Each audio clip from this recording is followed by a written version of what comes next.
Good afternoon, everyone. We wait one or two more minutes, the time that every participants connect, and then we'll start.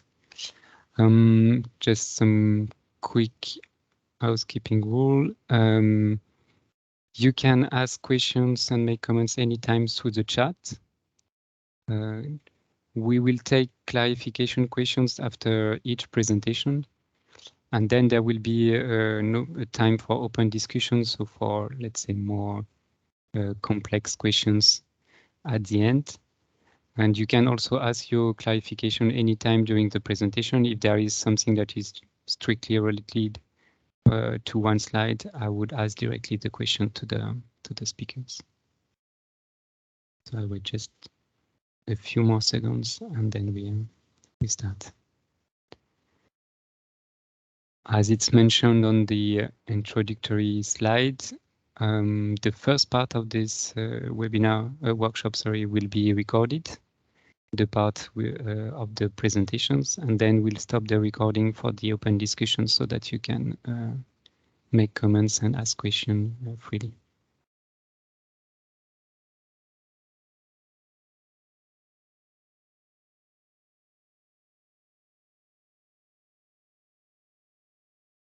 Okay, we have reached more than 50 participants now. I think we can start. I see that the recordings are started, so it's all fine. So good afternoon again, everybody. I'm very happy to welcome you to this joint workshop of the Ensemble and StreamSave project. That's both projects are funded by the Horizon 2020 program of the European Union. And this workshop will deal with the additionality issue that I think most of you already has been facing already. And we are looking at that in the special context of the Article 7 of the Energy Efficiency Directive. There will be 4 presentations and then a time for open discussions. We will start with Samuel Thomas from RAP introducing the topic of additionality. Then Rema Milan from CIRSE will present how additionality can be handled in the specific case of energy savings calculations at action level and what has been developed to do so in the StreamSave project. And then we'll have 2 examples from member states, one from our former member states, should I say, one from Belgium, jointly presented by Niels Smits from the Federal Belgian Ministry of Economy and Kelsey van Maris from Vito.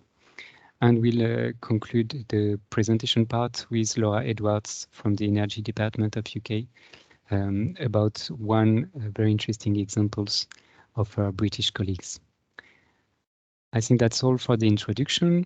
And now I hand it over to Sam for the first presentation. Sam, the floor is yours. Bastien. So I'm just going to share my screen.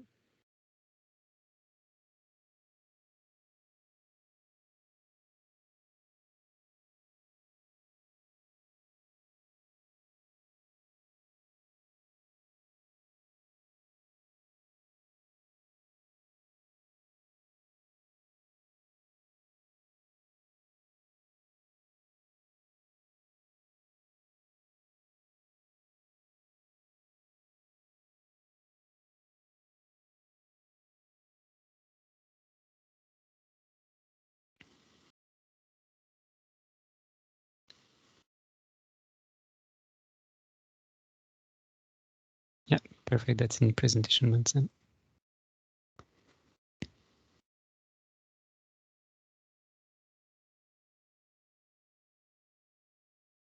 Yeah, we cannot hear you.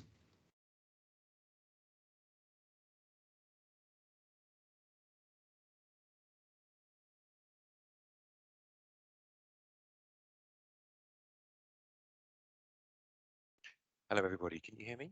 Yes, perfect, Sam. That works. Okay, sorry about that. I suddenly no problem. was disconnected from the webinar.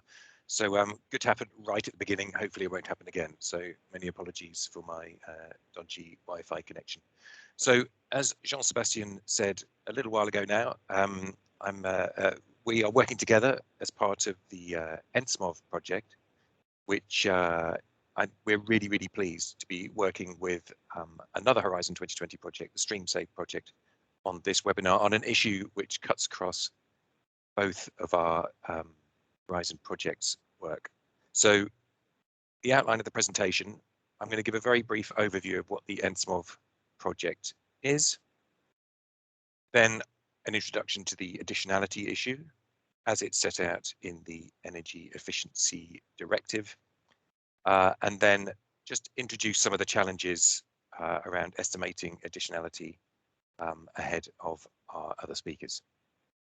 So very briefly, the Ensemble project. So the strategic objectives of Ensemble are to ensure that policies related to Article 7 in the Energy Efficiency Directive achieve their targets. And I'm sure everybody knows, but Article 7 Energy Efficiency Directive requires member states to deliver energy savings, energy efficiency policy measures. So it's the energy savings obligation, but at the same time, it's an active platform for the community working in this area to exchange knowledge. And then if we dig a little bit beneath the surface, we have three main objectives. So to facilitate and expand the sharing of knowledge and experience among member states.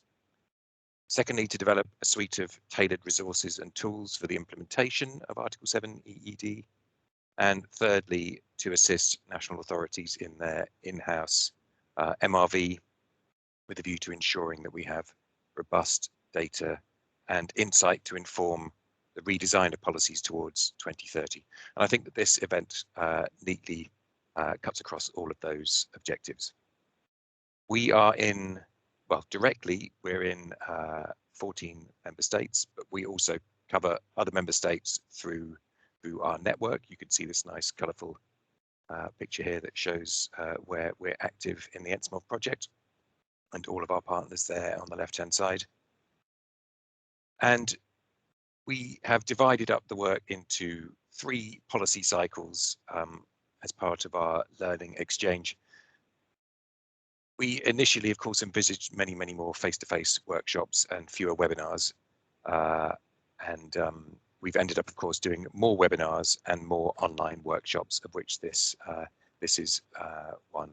Although as we reach the end of our project, which will end later this year, we're hoping to do more face-to-face events going forward.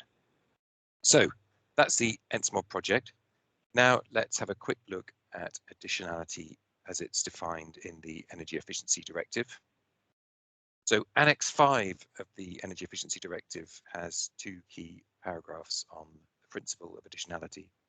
And paragraph A, as defined here, basically sets out what additionality means, and that the energy savings that member states shall report need to be additional to those that would have happened in any event without the activity.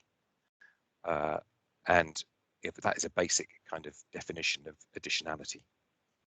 And then it goes on to explain that to determine that the savings are additional, member states shall have regard to a bunch of things like energy consumption trends, changes in consumer behavior, technological progress. These are the kind of things that are happening in the baseline, exogenous, or maybe linked to policy development. This is an interesting question, but essentially they're happening outside of the world of the particular policy measure that we might be trying to estimate the additionality of.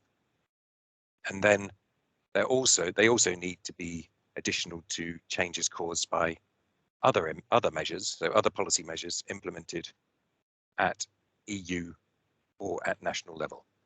Now, of course, if you have a number of different policy measures all working together that you're reporting towards the Article 7 energy savings obligation, you might want to bunch those together rather than trying to split them apart. And either is possible. But if you look at paragraph B here, this is where we can see that the the Commission that, of course, originally drafted the directive were particularly keen to ensure additionality, and that is that the savings resulting from the implementation of mandatory union law shall be considered to be savings that would have occurred in any event and thus cannot be claimed as energy savings for the purposes of Article 7.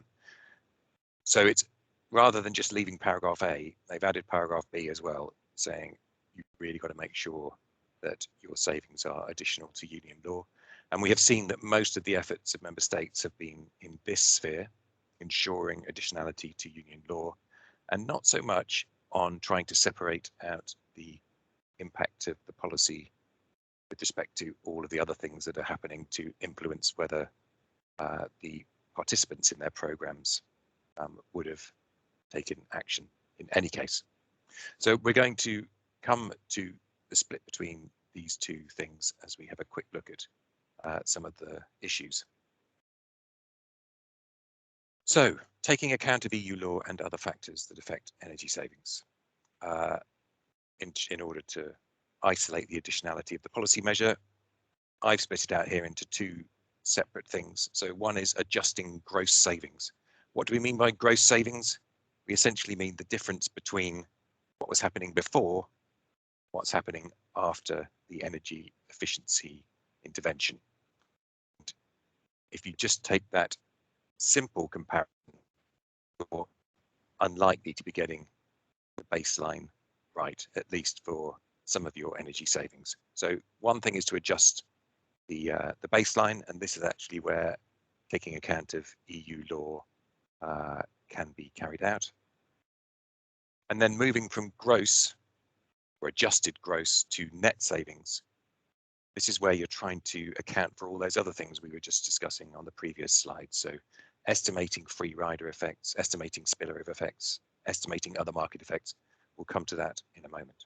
So let's first of all have a look at how you might adjust gross savings. Now, I could have chosen any number of diagrams. I've actually chosen one that I took from the US, but essentially, if you look at the top left of this diagram, you've got what was happening before the intervention, the red line there saying pre, and at the bottom you've got post, and the y-axis is the amount of energy consumption, the x-axis is time. So towards the origin, you've got before, towards the end of the x-axis on the right, you've got after, and we can see that the pre is higher than the post because energy consumption as a result of the energy efficiency action has gone down. But how do we actually adjust that pre to get an adjusted gross savings estimate that takes account of, for example, EU law? Well, we can forget the purple line here, the minimum efficiency. This is something that is specific to the US case, but in the EU, let's take, I don't know, energy efficient products type markets like lighting, for example, or if you're replacing a heating system. Well, codes and standards such as eco-design would give a minimum efficiency of a particular product or appliance, and if that product or appliance is getting replaced, then they could not buy a product or appliance that was similar to what they were doing in the pre-period. They would have to at least meet this minimum EU law, and that's the thing that the Commission is particularly interested in ensuring that member states take account of. Now, of course, codes and standards don't just have an effect on the minimum that's available in the marketplace. They also have a shifting effect in that everything on the market shifts towards something that's more efficient, partly as a result of the minimum standards, but also partly as a result of the EU labelling policy. So actually current practice might mean that the standard piece of kit available in the market is an even better efficiency than the minimum standard. So that would be our current practice level there in orange. So the actual amount of energy savings as a result, the gross savings, the adjusted gross savings as a result of our policy measure would be A here in this green here. So that's energy efficient products. However, in the directive, there is a special derogation, and I've circled it in D here. so that you can actually just compare the pre and the post for building renovation. And that's a deliberate, non-technology neutral attempt to ensure that more building fabric measures take place, given that there is a clear strategic need in the EU to speed up the renovation rate. So that's the basic concept of moving to adjusted gross savings.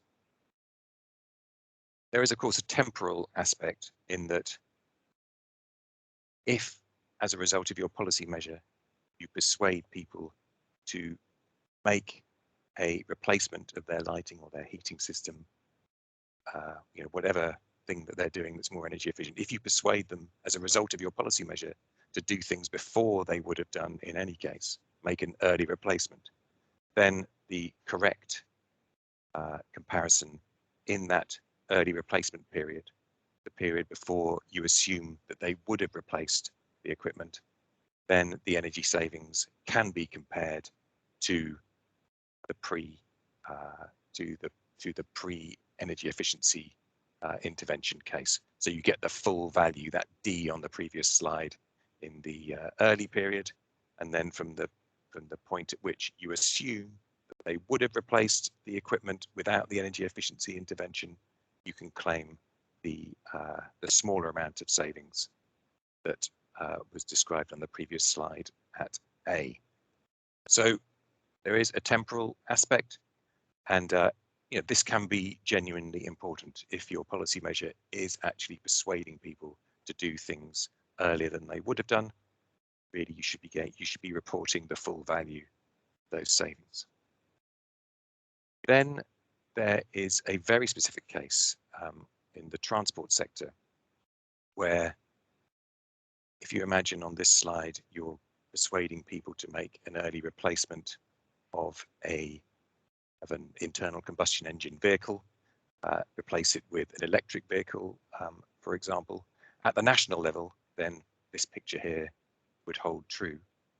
But at the EU level, because the new vehicle CO2 regs that apply to all manufacturers at the EU level mean that they have to meet a fleet average standard. In fact, at the EU level, if one member state makes subsidizes energy efficient vehicles in their country, it just means that in another country, less effort has to be made in order for the manufacturers to meet their targets.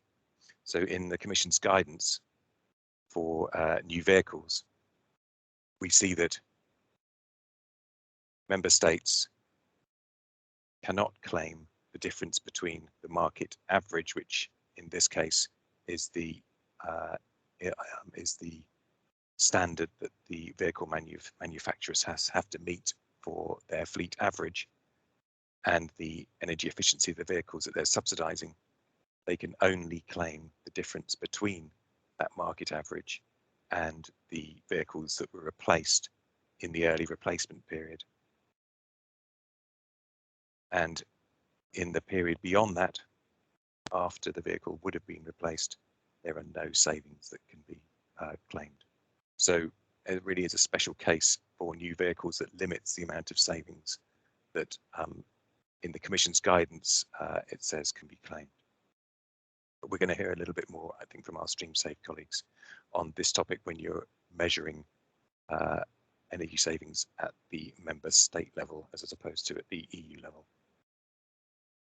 Very briefly on the in terms of additionality to the Energy Taxation Directive. So the Energy Taxation Directive requires that member states have a minimum level of energy taxation in their country. If you're then going to claim energy savings from an energy tax, you have to make sure that when you're calculating the impact, you isolate the difference between your energy tax and the minimum threshold under the Energy Taxation Directive. And that's a fairly simple calculation once you've understood how to estimate the impacts of a taxation measure. So there's some issues and challenges as a result of moving from gross to adjusted gross savings, taking account of EU law. There are, of course, these other impacts that one should look to take account of when working at the additionality of your policy measure.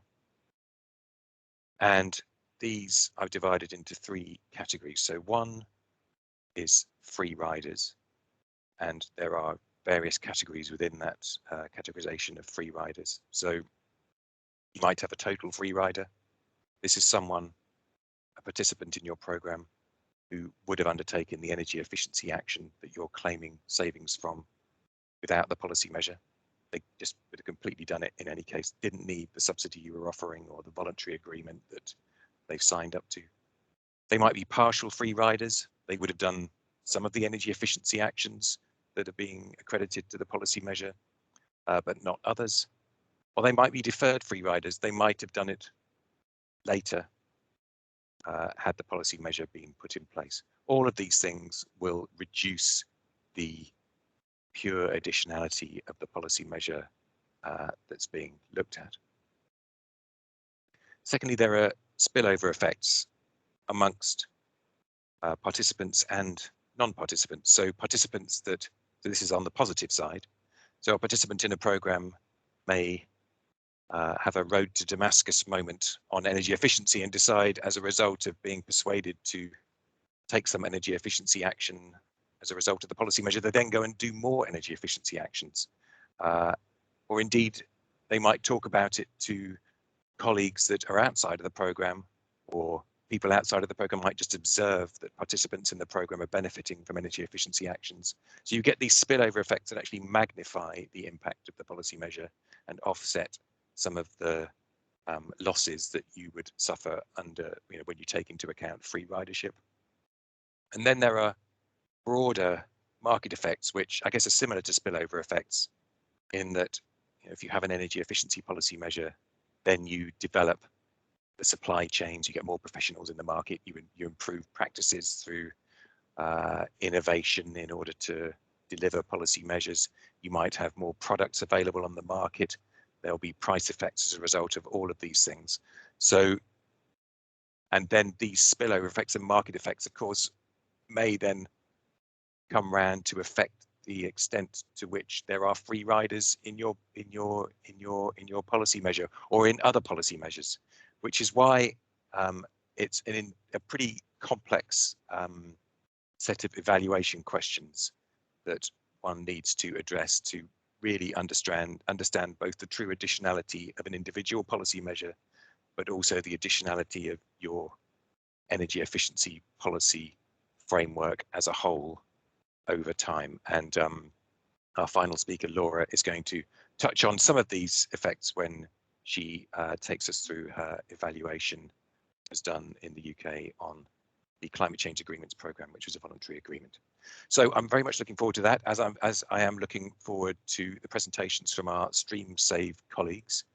And with that, I will hand back to you, Jean-Sébastien, to take us on.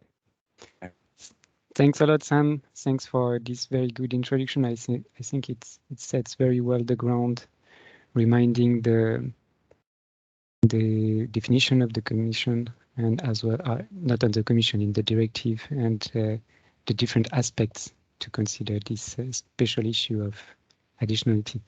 And now I hand it over to Rema to present how we can handle, starting now with the action level, and then progressively we'll go to the policy level as suggested by Sam.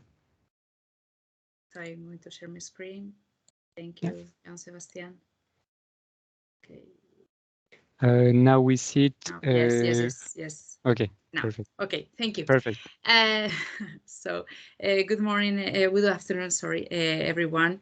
I'm Gemma Millán from CIRCE Foundation, a research center in Spain, and I'm part of the StreamSafe Projects Consortium.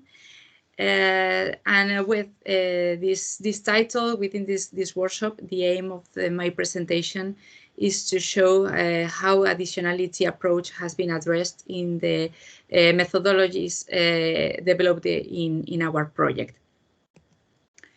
So thanks to the attendees and thanks to Ensemble Project for organizing this workshop, this session, Ivana, Jean-Sebastian.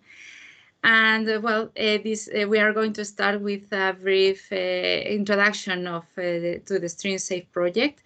It started in September 2020, and we are 12 different partners from different kinds, research-oriented, energy agencies, and market players.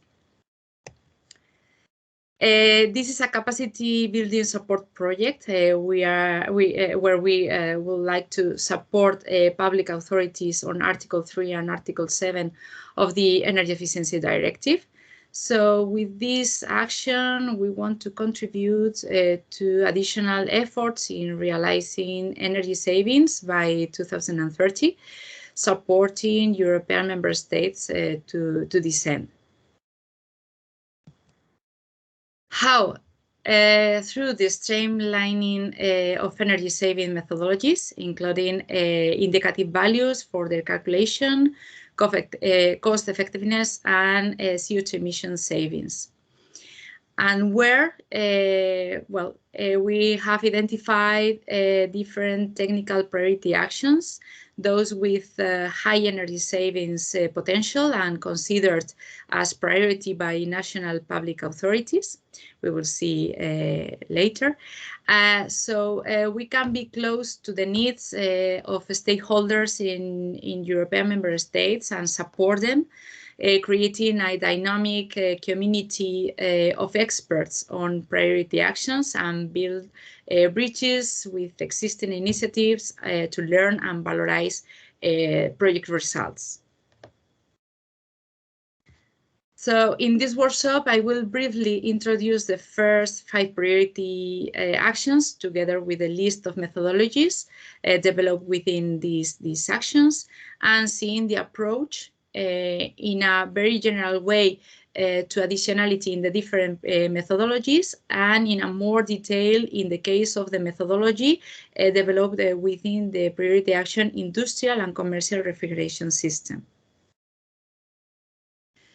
As we have seen, the Stream Safe project intends to address different priority actions in 2 different rounds. We are in the first round. It started in March of 2021 to July 2022. Now we are dealing with heat recovery and district heating, industrial and commercial refrigeration systems, building automation and control systems, lighting systems, including public lighting, and electric vehicles. Within each priority action, at least one methodology has been developed. In case of heat recovery and lighting, they contain more than one methodology. So finally, you have seen here that we have 8 methodologies prepared for these 5 priority actions in this first round. So we expect it to go ahead and increase this number of methodologies in the second round. For each methodology, the analysis or development includes these following points: the calculation of total final energy savings under the Article 7, the calculation of impact on energy consumption under Article 3, an overview of costs related to the action with all these particular points, and the calculation of the greenhouse gas savings. Well, on the savings calculation part of Article 7, given the importance of estimated savings approaches in member states in the Energy Efficiency Directive reporting, as I previously explained, the Stream Safe project focuses on streamlining bottom-up calculation methodologies for standardized technical actions. In this sense, the deemed savings in Stream Safe include savings formulas or calculation methodologies together with indicative values, indicative estimated values based on commonly accepted data sources and based on evidences, statistical data, and analytical methods. And also considering that the Energy Efficiency Directive has required member states to notify the methodologies used for Article 7, including how additionality and materiality are determined, as well as the methodologies and benchmarks used for the estimations. The StreamSafe project has followed the same advice in this sense. So within the scope of this workshop, I show you here in a very schematic way the main points of the approaches for each of the methodologies. In case of heat recovery for on-site use in industry, these are the same points for both, for feedback of excess heat into a process and the use of excess heat for on-site applications. So the measured data has to be used. Without an incentive, the final energy consumption of the existing process is equal to the baseline for the evaluation of the action. So finally, the calculated savings will be always additional, provided that a valid incentive is indicated for the implementation of the action. Okay, in the case of district heating grid, the efficiency of the pre-existing heating system of a building is compared to the efficiency of a district heating transformer station. And also it's important to consider the indicative value from the average of heating systems that are currently used in the European building stock. In case of the building automation control system, sorry, there have been considered the building directive from 2018, the articles 14 and 15. The mandatory requirements for the installation of and retrofit in non-residential buildings. Also, the standard 50,232, the Class B, that are considered for the baseline. We continue with the electric vehicle. In this sense, the specific energy consumption of the reference vehicles was calculated based on the CO2 emission performance standards that are defined by the European regulation. Also, the update of the reference values are considered within the time frame from 2020 and 2030. And the efficiency levels required by the European regulations as a reference to calculate the savings in addition to the levels required by the European regulations. In case of the lighting systems, it's very similar to the case that I am going to present about the refrigeration systems. It's important to consider the latest eco-design standards and also well, the European regulations to consider to calculate the specific final energy consumption with the references in the market analysis. So if we are going in this context, if we go into a little more detail on the methodology developed for the priority action industry, the industrial and commercial refrigeration system. So the scope of this methodology is new installations or the replacement of air chiller or water chiller central compression refrigeration units, limited to electrically powered systems. So this methodology allows calculating energy savings resulting from the replacement of conventional process chillers with more efficient ones and of newly installed compression cooling systems. This methodology can be used for industrial and commercial facilities where the cooling demand, it's important, where the cooling demand of the industrial or commercial refrigeration systems remains constant. So the approach to additionality, the requirements of the European regulations are introduced in the final energy consumption, specific to the reference high temperature process chillers to meet the additionality criterion. So the indicative values are then in line with the latest eco-design directive. So we are going to see now how they are considered. So how to set the baseline to ensure that the calculated savings can be considered additional. The baseline of the methodology is the difference between the annual energy consumption of the reference refrigeration unit versus the more efficient refrigeration system. So the challenge here has been to define indicative values. Important the selection of the indicator to compare the baseline and the efficient situation. Also, the availability of data to provide indicative values about market average to set the baseline. And finally, the consideration of both eco-design directive and market values.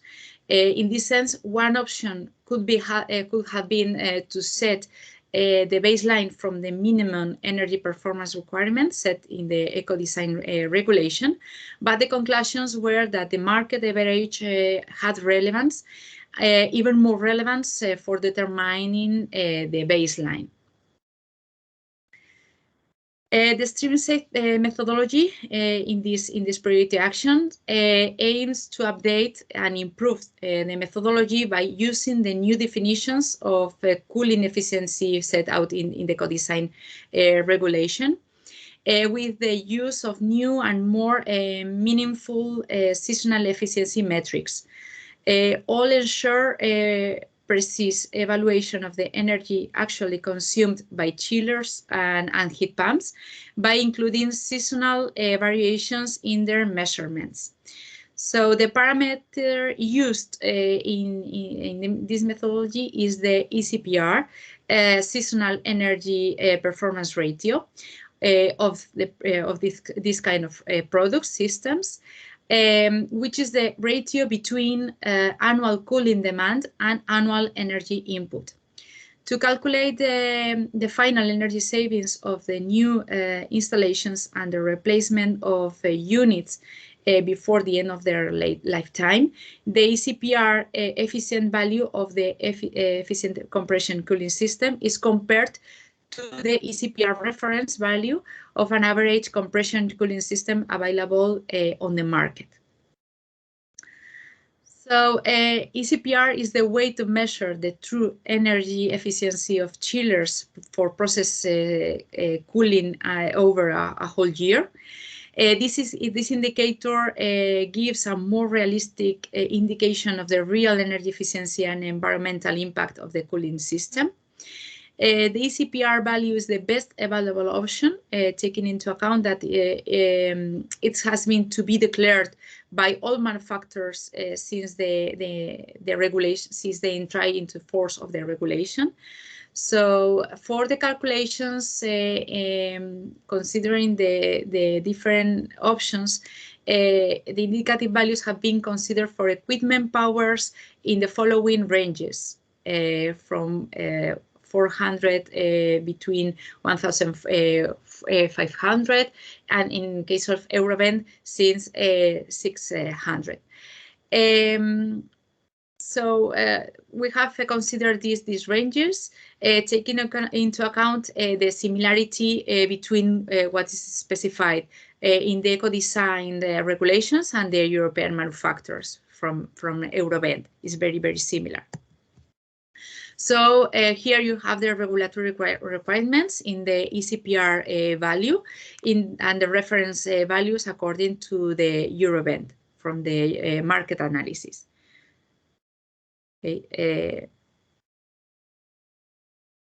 well, here you have the methodology. In fact, the formula determined for the calculation of the total final energy savings to comply with Article 7 and the origin of the different indicative values. So Here we have considered the Eurovent values, the ECPR reference, and the ECPR efficient value. And well, more information about their range values of the power of these kind of systems, and the number of hours and the number of cooling systems considered.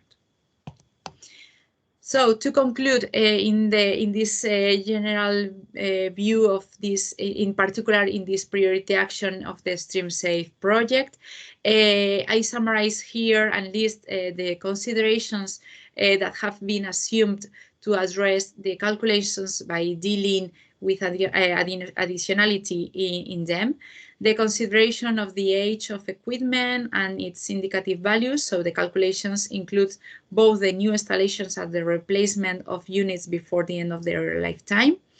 In terms of regulations, there are different requirements depending on the time period. So it's important to see the validation of these values that I presented before in one slide. Also other standards that further the analysis and which are also relevant are considered. Here you have this European standard. So with different database data sources have been considered, and different particular considerations in this case in this priority action. So, well, finally, here are the links to the main documents for your consultation, and you have more information about it in a further way, as well as to the StreamSafe platform, especially to the training module. So if you are not already registered, we encourage you to register on our platform. To increase the information that I presented in this presentation, in this workshop. So that's all from my side. Thank you.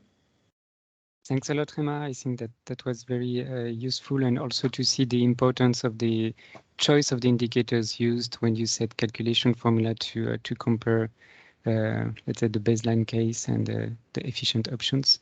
So that was very nice to have a practical example with the refrigeration system. And now we are moving to, let's say, very technical consideration on specific calculation formula to slightly more to policy evaluation. So the first step will still look at a particular action type, but this time that's that's a concrete application. And we are happy to welcome our Belgian colleagues who will share their experience with the case of the renewal of the federal car fleet. So Niels and Kelsey, the floor is yours. Thank you very much, Jean-Sébastien. Well, thank you for inviting me. And well, as a policy officer at the Directorate Energy, I deal with energy efficiency measures, amongst others. And to set the scene, Belgium opted for alternative measures in complying with the Article 7 of the current Energy Efficiency Directive. One of those measures is the federal car policy, let's say a procurement policy with energy efficiency effects. So namely, the federal government has its own car fleet policy in which electric vehicles are progressively introduced, replacing combustion engines faster than provided by the market. So this leads to energy efficiency savings and of course also the reduction in greenhouse gases. And it is one of the many policies in which Belgium seeks to reduce its energy and climate footprint through energy efficiency gains.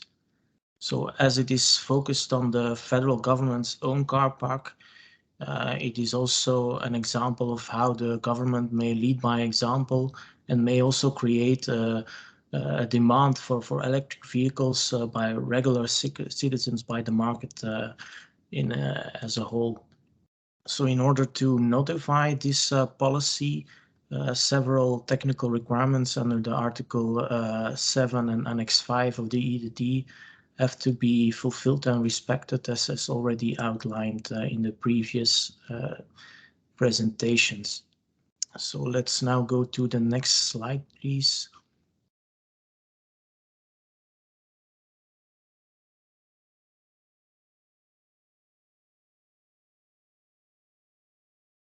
Can someone move to the next slide? Yeah, thank you very much. I think this is the third one, so we need the previous one, if I'm not mistaken. Yes, that's indeed the slide we need. Thank you. So, as concerns the challenges and opportunities, well, it is firstly located in the very nature of energy efficiency measures, as reducing energy consumption is a transversal policy area which touches upon a wide range of sectors, including housing, transport, industry. In this case, of course, the policy measure is targeted at transport, and this also results in multiple stakeholders, especially stakeholders who are also spread out across the federal public services, so not limited to the Energy Directorate. And that is also quite a challenge, that the main expertise lies beyond the Energy Directorate. In this case, transport, I'm thinking of federal policy service mobility, but actually each and every federal public service manages its own car fleet. So also there, we need to, as a coordinator, we need to engage all those expertise, bring them around the table. And this is actually what we did also, thanks to StreamSafe, to bring this expertise together. As well, the first lesson learned, I would say, is that you need to cooperate closely with those different expertise, and well, that from their expertise, they do not look in the first place in terms of energy efficiency gains. So it is certainly not in how to, well, they certainly also not look into how to notify these measures according to the Annex 5. And then there is a second challenge, the specific requirements of Annex 5, of course, which are, well, quite elaborate. And especially the topic of today, and the question of additionality in particular. We will return on this issue later on in the presentation. The third challenge, well, I think there are links with this, as the Belgian state structure is a division of competencies, and energy efficiency is mainly a regional competence. Yet the Belgian federal state can take supporting measures within its own competencies. So one of these is the federal car fleet, which is a competence of the federal government. And it also, well, entails an extra challenge, because mostly when notifying measures from Belgium, we also have to look out for possible double counting, which is also one of the requirements, double counting of regional measures which have been already taken and notified. Now, given all these challenges, it also, well, creates opportunities, and not in the least to get to know all, to look beyond the Energy Directorate and get into well, discussions on the content with all those expertise from other federal public services. And well, actually a new window of opportunity opened when there was also a new government, a federal government, since October 2020, and a new minister who also from the Greens, who was supportive in reviewing the current federal car policy and accelerating the uptake of electric vehicles. And at the same time, in the same time period, it was also, I got to know of StreamSafe, who offered this capacity support on specifically on electric vehicles in the fourth quarter of 2021. And well, this was an opportunity to gather all relevant federal public services around the table and discuss with StreamSafe how to notify these energy savings who would result from this federal car policy. And then let's have a look at the federal car policy itself. The current car fleet policy already stipulates that by 2021, a quarter of its fleet should be electric, hybrid, or CNG, so compressed natural gas. And it is currently the Federal Institute for Sustainable Development which gathers these data, amongst others, and the distance traveled and the fuel use. And also, importantly, as already mentioned before, these are measured data, so based on fuel cards. So, to our welcome surprise, we could take notice that the data which are already gathered under the current policy since 2017 seem to be sufficient to calculate the energy efficiency savings, yet we require the proved and easy to use formula to inscribe it also into this policy. And this is where we looked for StreamSafe support. And the current legislation, however, does not foresee in a verification and monitoring system, which is required under Annex 5. So also that is an issue that we had to take on board. And as a consequence, the current reporting is limited to checking whether a public procurement target of 25% has been reached by a particular federal public service, rather than looking in terms of energy efficiency and energy efficiency savings that would result from this policy. So to address these shortcomings and to enable the Federal Public Service to notify this to the Commission, three main challenges had been identified and which have been addressed together with StreamSafe. So in particular, an EU-wide accepted formula to calculate these energy efficiency savings. Secondly, how to compare these electric vehicles with their combustion engine counterparts.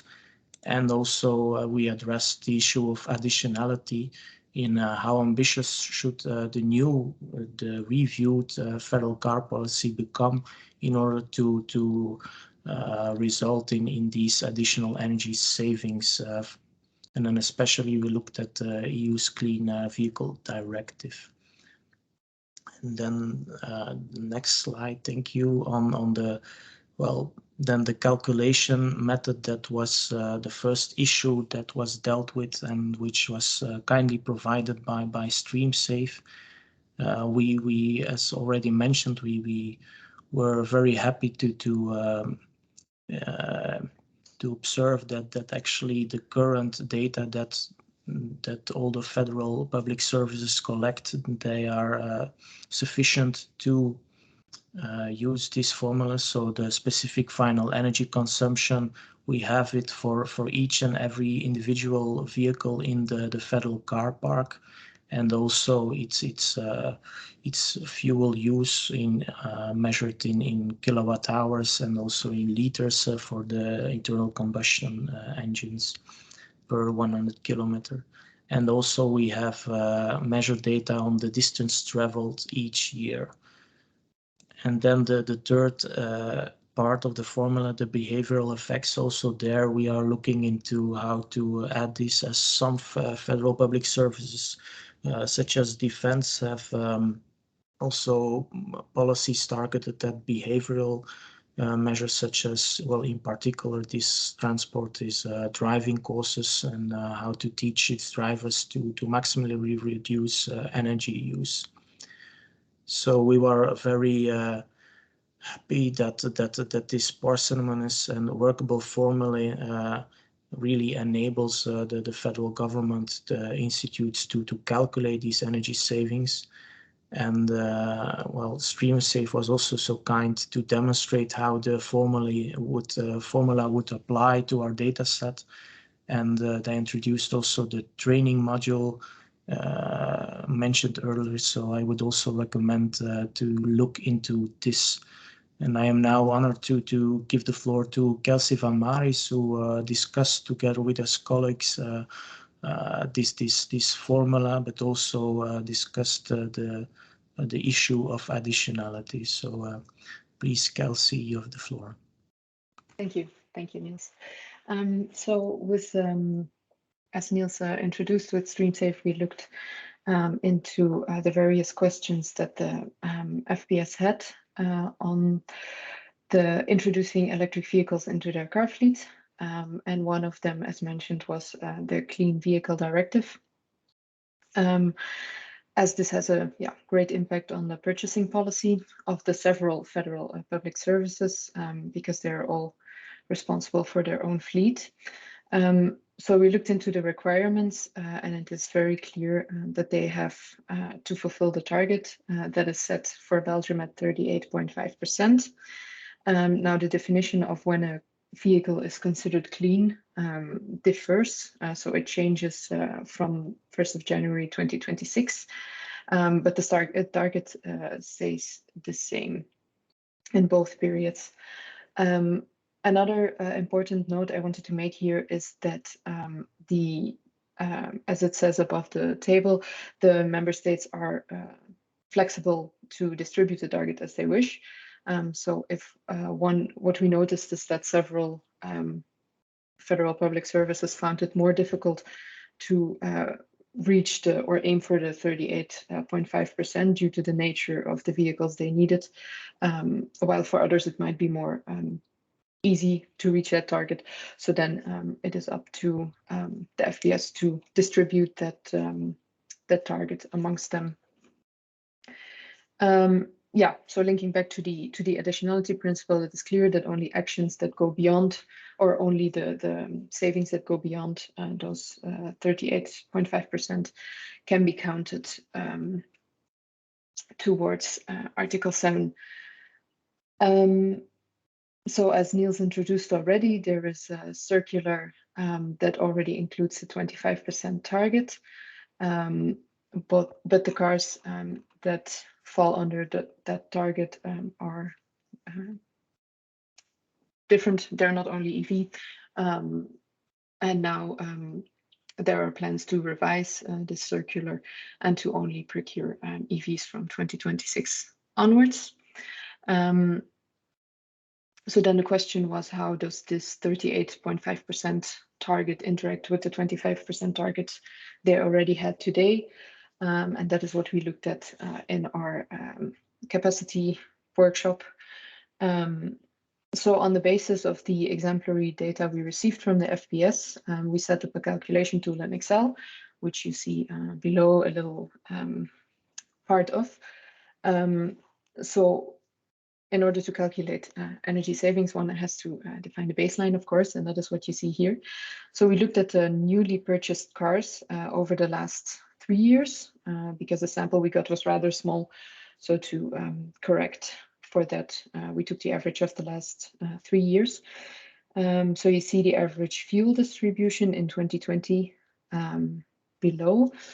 And then for 2021, when the target from the Clean Vehicle Directive is in place, we incorporated the 38.5% in the baseline, redistributing the shares of the other fuel types. And in this way, the obligatory target of the Clean Vehicle Directive is taken into account as what would have happened anyways. So then the savings generated by the shares of electric vehicles that are newly bought each year and that go beyond that 38.5% can be counted. There are several side remarks here I would like to make. So the data we received from the SPF was very elaborate and it went back for quite some years. But in terms of additionality and the 38.5% of the Clean Vehicle Directive, it is important to look at the newly purchased cars each year, as that is what the target is set on and not on the entire fleet.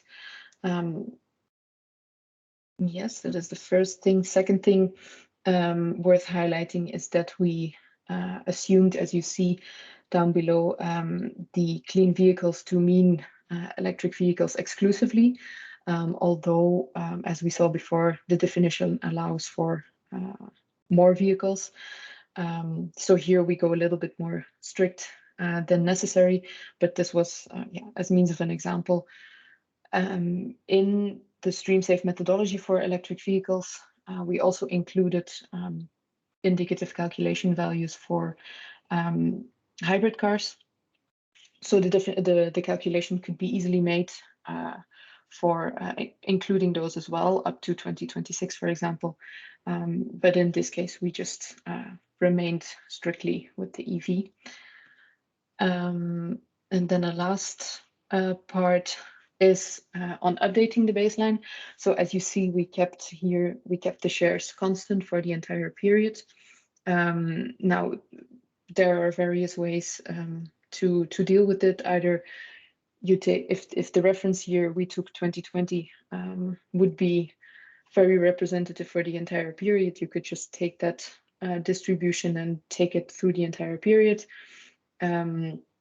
You could work with 3-year averages, for example, as we did, because the data sample of the newly purchased cars was rather small, and you could update this every year. You could, if you have the data of each car newly purchased every year, you could also update it every year, or as was mentioned in the beginning, so the CO2 emission performance standards, they are updated every 5 years. You could also choose to update the baseline accordingly every 5 years.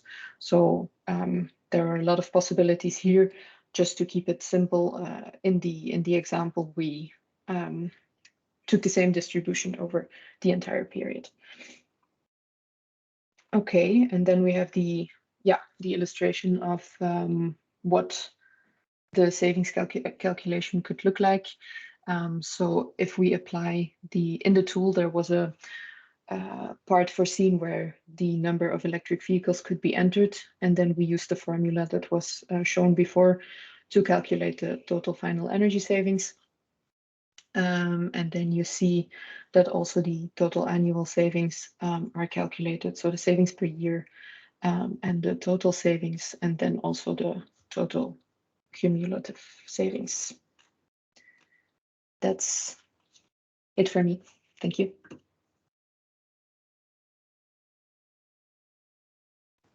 Thanks a lot, Kelsey and Niels. Maybe very quickly, one clarification from Lana. There was also a more general question from Martijn, but we will come back to that in the open discussion. The clarification question from Lana, it's about the behavioral effects and what factor you may have used to take that into account. But if I understood well, that's under analysis still, but maybe you can provide more details, Niels. Yes, indeed. As mentioned, well, we're still looking into it, how to also add these behavioral aspects. And it also depends on, well, from public service to another. So as not all public services have such behavioral policies to, well, for instance, organize driving courses. But still I think of one particular case where they also take into account that those driving courses, the effects in terms of energy efficiency also fades away. So each and every subsequent year, the energy efficiency effects are also discounted. And secondly, well, maybe I look into the colleagues from the Stream Safe project. Maybe they also have indicative values on this behavioral factor, but indeed we would be interested to look into this further as well. Yes, well, I think it also depends on the type of data you have. So the FBS has the kilometers based on the fuel cards, I think. So if you have the actual distance traveled, there is a case for not. I mean, you have the distance traveled. So, for example, if you have a more general factor, if you have an estimated distance traveled, then you could take into account a factor for example, rebound effects, that if you give your employees a car to use, that they might also use it for private use. And then, of course, they would drive more kilometers with an efficient vehicle, but that would still be more kilometers, partly offsetting the savings you would get from the more efficient vehicle. This is something we looked at in the guidance document. So we created a guidance document where we explain each methodology for each PA. And we have listed sources there of research that looks further into the effector for rebound or behavioral effects indeed. Thanks, Kelsey. I will put the link to the guidance document in the chat. Thanks a lot, Niels and Kelsey, again for your presentation. And now we will travel from Belgium to UK and add a bit more complexity again. So we, as you might have seen, the more we go in the workshop, the more we add complexity layers. So we go from a policy that was particularly focused on one action type and let's say on a subsector, and now we are going to a broader policy, more sectoral, and having interactions even with other policies. And to deal with that, I'm happy to welcome Laura Edwards from Bees. And Laura, the floor is yours. Okay. Can I just check, how long do you want me to speak for? Because I can cut this down so you have some time to chat. No, that's fine. You can do as planned. Yeah, no problem. All right, I will just share my slides.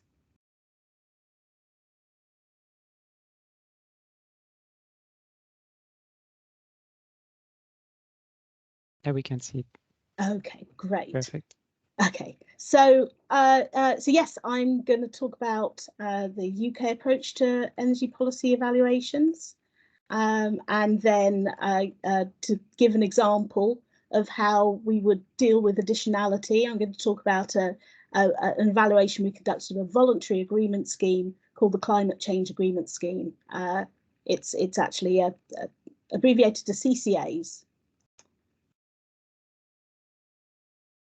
Okay, so in the UK, we do a wide range of policy level evaluations, and so we've got evaluations across most policy areas, including smart meters, energy use and heat in homes, businesses, public sector, and then energy markets and also energy innovation. And so we aim to understand not only what has happened in a scheme, so not only the costs, benefits, energy and emission savings, but also how policies have operated so that we can improve delivery of them, what works for people and businesses, what types of people and businesses, and also why people and organisations respond to our policies in the way they do, or if they don't. So very quickly, just some sort of broad common areas across our evaluations, that our evaluations start with a theory of change that helps us understand how an intervention is expected to work, and also, you know, sort of what some of the wider challenges might be for that intervention. What are we assuming is holding for behaviour to happen in the way it happens? Or for, you know, so for industries to take part, for example. And then we also monitor our evaluations. So we try to understand what the performance is, who's participating, who's not participating, what some of the energy savings might be, what some of the other actions taken under a policy might be. And then we try to plan our evaluations so that there is a logical approach to what data is being collected and what information is being collected, and that the methods used complement each other. And by methods here, I mean not just data analysis, the type of things that you've seen in this workshop, but also the a collection of wider data about the individuals and the organisations taking part in our schemes. So how have they behaved? What types of buildings have been affected? What types of organisations have been affected? And we use social research quite a lot to do that. So surveys and more in-depth data collection as well. Being able to talk to people, workshops with organisations, for example. And then we also do quite a lot of quasi-experimental or microeconometric analysis to try and disentangle what it is that the individual impact is of each scheme. And we have a lot of administrative data that we collect that helps support that analysis. So the example I'm going to give is about the Climate Change Agreement Scheme, which is a voluntary agreement scheme for industry. And in this instance, it's all about, it was a response to the climate change levy, so a carbon tax that was introduced in 2001. And the scheme works by firms receiving discounts on their carbon taxes in return for meeting energy and carbon targets.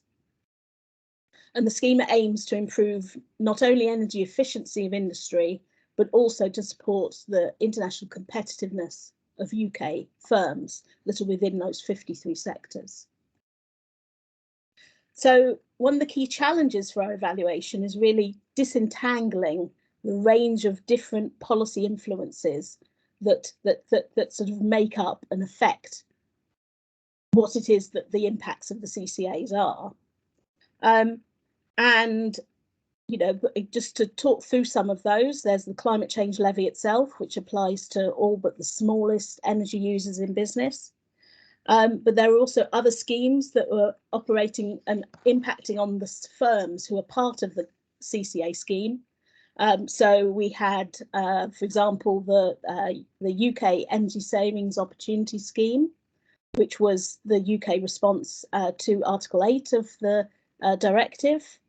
We were part of the EU emissions trading system, and then in addition, there were some sectors who had become exempt from the climate change levy. In this instance, the mineralogical and metallurgical sector, which left in 2014. So the evaluation needs to take account and explain for the effect of all of these different policy influences, and then be able to work out, well, what's the additionality of the CCAs alone. So to just give you a sense of what our evaluation looked like, we were trying to answer some questions, evaluation questions about, you know, sort of what were the outcomes as observed during the scheme, what the impact of the scheme was, and whether we could attribute those to the CCAs themselves. We were trying to work out what the value for money was, so the costs and benefits for government, participants and society. We were looking at the efficiency of the delivery of the scheme, and also what could we learn from this evaluation that would help support future policy development. So this is what the evaluation looked like. There was an overarching evaluation framework which used contribution analysis as its way of assessing what the contribution was of the CCA scheme. And that analysis was a framework that looked across all the different data and work streams that we conducted, and that in turn then helped us to understand, well, you know, over here we have this one piece of evidence that shows X, and over here we have another piece of evidence that shows Y. What do we think the balance is for each element of how the scheme was meant to operate? So we used existing data. We used social research, as I said, so there were surveys and interviews with industry participants, but with non-participants and with other key stakeholders who were involved in the operation of the scheme. And then there was modelling, the quasi-experimental modelling or microeconometric, macroeconomic modelling, and those were all elements which looked at the scheme in by having a counterfactual group, you were able to assess whether the impacts were for the CCAs alone, or whether it was also similar for other non-participants in CCAs. So one of the key things that we need to do as well was to work out, well, how are we going to form those counterfactual groups? How exactly would we look at what the CCAs were doing, what would have happened in the absence of the CCAs? So we had two parts to that. We were looking at what the situation would have been for if CCAs hadn't existed. So if organisations had been paying full carbon taxes, And then we also looked at the opposite of that, which is if there'd been a world where there hadn't been any carbon taxes at all, or full discounts on those carbon taxes, what would have happened? And so the 4 comparison groups we used included those who had joined the scheme late. So for them, we could see what had happened when they'd been paying the carbon taxes. But then we also looked at those who had left the scheme and become exempt. And then we could also compare to eligible non-participants in the scheme, so those who decided not to join those voluntary agreements. And we could also look at ineligible sites who are very similar on their level of energy intensity. And we used a range of different evidence, not just the microeconometric work, but also the social research to sort of understand why this might hold, and to then give us a sense of a validation of the different evidence that we were collecting. So key slide here is all about how we went about assessing additionality. So some examples of what we actually did. So within the surveys, we directly asked participants what would have happened if you hadn't participated in the scheme, but also would you have taken the same actions over the same time period? So would you have delayed action, or would you have taken it earlier in the absence of the scheme? And then what else generally was happening for their firms to understand their changes in energy efficiency?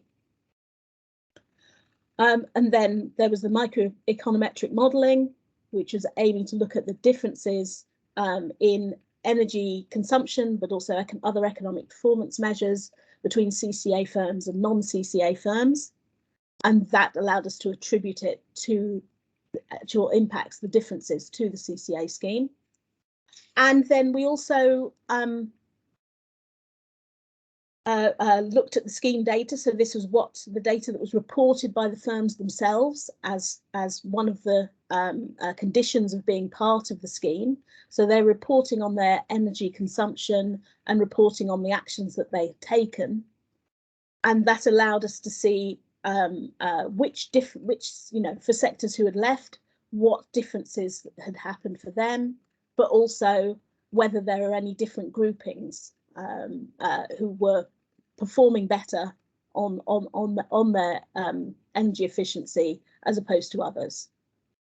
And then we also conducted sort of qualitative research with both scheme participants to see how they responded to the scheme, but also non-participants. So what would have happened to energy efficiency if they'd remained outside of the scheme? I won't talk about this in detail, but this is just an example of one of the a theory of change that we used and that we built up in conjunction with industry and policymakers to show how the scheme worked and how it was meant to work, but also to give us a set of assumptions about what other influences there might have been at the same time as the scheme, so what the external context was, but also some of the things that we were assuming were happening in order for us to be able to progress from the design of the scheme through to the outcomes. So this slide shows some examples, the findings on energy efficiency. So the microeconometric analysis showed that the scheme contributed to energy savings, in that for CCA sites compared to non-CCA sites, on average, there was between 4% and 11% lower energy use. And then, there are other findings as well around gas consumption, electricity intensity. There was also, on the macro modelling side, this compared UK CCA sectors to EU equivalent sectors, and that also showed a slightly lower energy consumption for the CCA sectors compared to their European counterparts. On the scheme data, we could look at the performance of certain parts of the CCA scheme. So who had higher or lower emissions and who were reporting and meeting their targets under the scheme and who weren't. For the survey data, around half of CCA firms said they would have taken all of the same actions anyway, and that gives us a sense of the additionality. You know, it gives us a quantification of that additionality. And some of those firms were also saying that that the CCA scheme made a really big difference for them in what they were actually achieving under the scheme. And then the qualitative research also gave some evidence on where non-participants, what had happened for them, but also how the organisation of the scheme, what that had meant for energy savings. So all in all, this led to the conclusion that the CCAs have made a modest contribution to energy efficiency. And to just sort of bring that to light, we also looked at which types of firms had more or less additionality for energy efficiency under the scheme.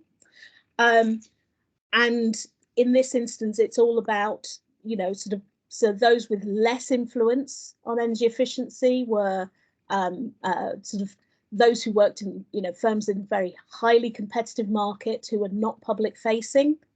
And therefore they had very little ability to invest in energy efficiency over and above what they were doing anyway. And then at the other end of the spectrum, we had, you know, very small, very energy intensive firms who were not subject to as many other policies, and therefore for them CCAs had the impact of actually helping them examine their energy use, and it meant that they actually improved their energy efficiency by using the scheme as a tool to actually examine what they were doing as an organisation. So I'm going to stop there, but when the slide pack gets circulated, I've got some links to some of the publications, not only the publication of this particular evaluation report, but also some other UK government guidance on evaluation that might also be useful. Thanks a lot, Laura. I already put the links in the chat, so that's done, and that's a good opportunity for me to say that we will also put the slides on both platform Ensemble and StreamSave. So now probably